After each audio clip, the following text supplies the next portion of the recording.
پہاڑی زبان میں اپڈیٹ سنیے۔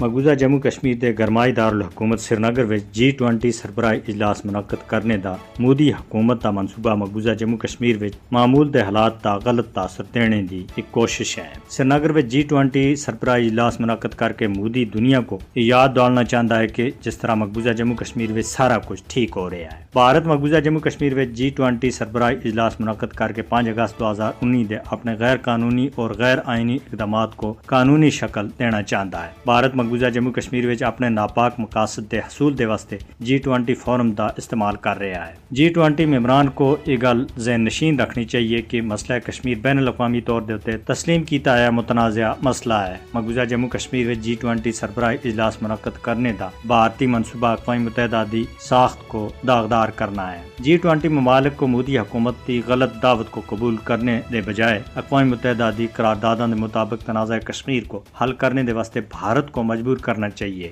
G20 ممالک کو یاد رکھنا چاہیے کہ بھارت مقبوضہ جموں کشمیر میں انسانیت کے خلاف سخت جرائم دا ارتکاب کر رہا ہے۔ مودی حکومت سری نگر میں G20 اجلاس منعقد کر کے کشمیری عوام دے خلاف اپنے تمام جرائم دے اوتے پردہ بانا چاہتی ہے اور بین الاقوامی رضامندی حاصل کرنا چاہتی ہے۔ G20 ممالک اگر مودی دی مقبوضہ کشمیر میں میٹنگ دی دعوت قبول کر دیں تو وہ مظلوم دے خلاف ظالم دا ساتھ دے رہے ہیں۔ G20 ممالک کو اقوام متحدہ کی طرف سے کئی سال پہلا قرار دیتے جانے والے متنازع مقبوضہ جموں کشمیر میں تنازع کھڑا کرنے دی بھارتی کوشش کی کھل کے مخالفت کرنی چاہیے۔ مقبوضہ جموں کشمیر میں PDP سربراہ محبوبہ مفتی سن پونچ میں ایک جلسے تے خطاب کردے ہوئے آخیا کہ لوکاں دے مایوس چہرے جموں کشمیر دی صورتحال دا منہ بولدا ثبوت ہے۔ ادھر ہزاراں نوجوان جیلاں وچ قید اور خوف اور دہشت دا ماحول قائم کیتا ہوا ہے۔